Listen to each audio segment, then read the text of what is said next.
Om Sri Mahaperiyava Sharanam.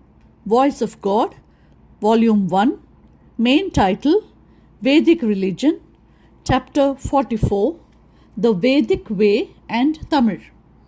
There is a deed of Karikala Sora. It is recorded in chaste Sanskrit. In this, Karikala describes himself as Arikalan. Ari means enemy.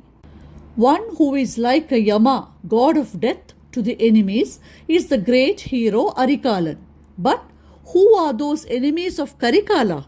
All those who do not follow the ways of Veda Shastra are his enemies. Karikala's deed is that those who follow the Veda Shastra ways should be protected. Bhadra Kalita Vedanam Shastra Marganusarinam Tadhetu Arikalasya Karikalasya Shasanam. This is an illustration of the fact that our Tamil kings wholeheartedly nurtured the Vedic religion. A king of the Sangam age was known by the name Palyagasale Mudukudumi Peruvazhuthi. Vazhuthi means a Pandyan king. In the latter days also, wherever one sees, there are stone inscriptions which show that Tamil kings have gifted tax-free lands to Vedic Pandits. There are several villages called Chaturvedi Mangalam, which were gifted for the purpose of nurturing the four Vedas. If something of foreign origin comes to our place, there is no equivalent name for it in our local language. For example, for words like radio, telephone, bus, etc., which came to our country from foreign countries, there is no equivalent in our language. We have started coining names for them in Tamil, not intelligible. However, the newly coined words are not found easy in practical use. If, as some people say, Vedas, Yajnas, etc., are external to ancient Tamil civilization and are a latter-day arrival, words such as Vedas, Yagam, etc. could not have proper equivalent Tamil words, but even in very ancient Tamil literature, Vedam, Yagam have been referred to as Marai and Velvi respectively and have been highly praised. Both Sanskrit Pandits and Tamil Pandits agree that these words are full of meaning. Velvi is derived from Vettal.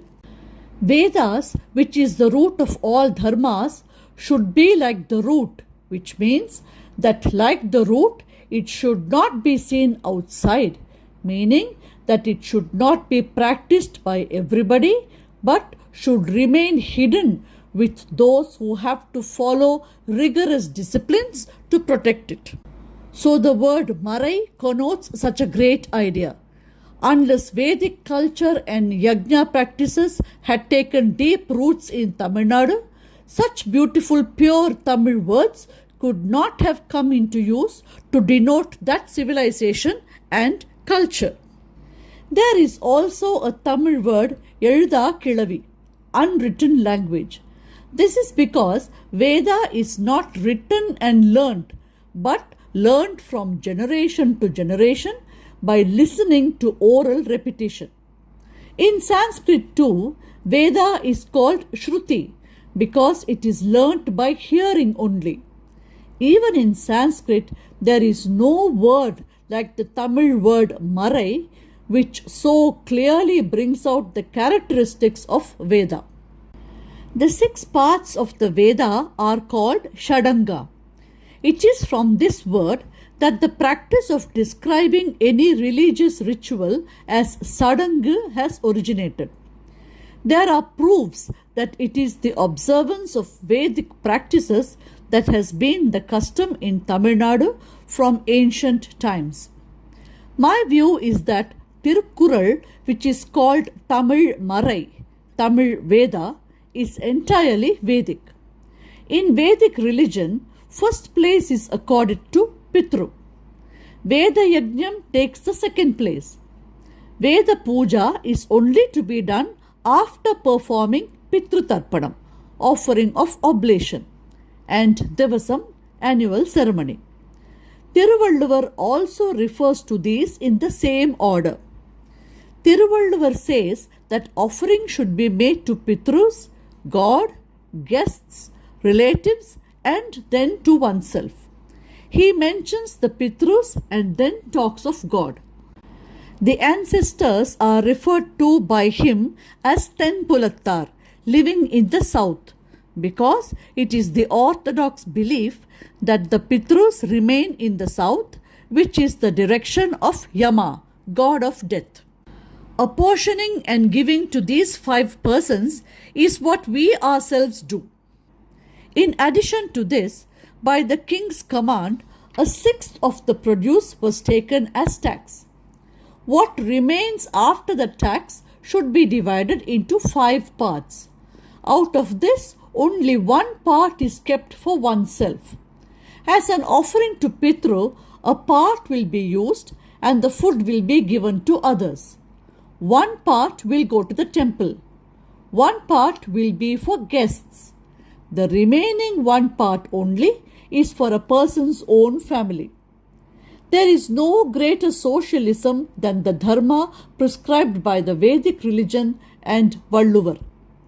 The foundation of Vedic religion is sacrifice, that one should not live for oneself but for the welfare of the world.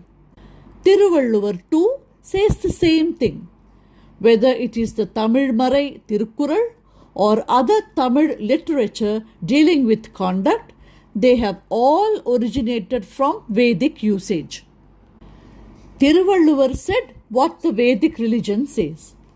When the saint poetess Avvayar, right at the beginning of her aphorisms, says, "Never let a day pass without chanting," she means that Veda Adhyayanams should not be stopped even for a day.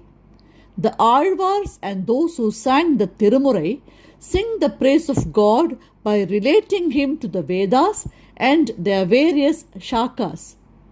They never failed to say in their description of pilgrim centers that a place was filled with Veda Shabdam and was enveloped by the smoke emanating from the homam.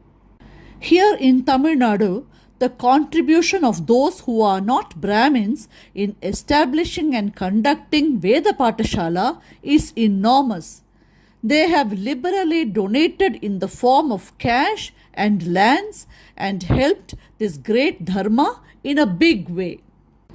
It is my view that even now, although for political reasons, atheist views and views contrary to the Vedic ways show their head, overall, Tamil people in their heart of hearts have not lost their love and devotion for the old ways of the Shastras. It is my faith that if only the Brahmins become a little more orthodox, committed to their lifestyle, and become the recipients of their love, Vedha Rakshanam will be achieved very well. Om Sri Mahaperiyava Sharanam. Jaya Jaya Shankara, Hara Hara Shankara.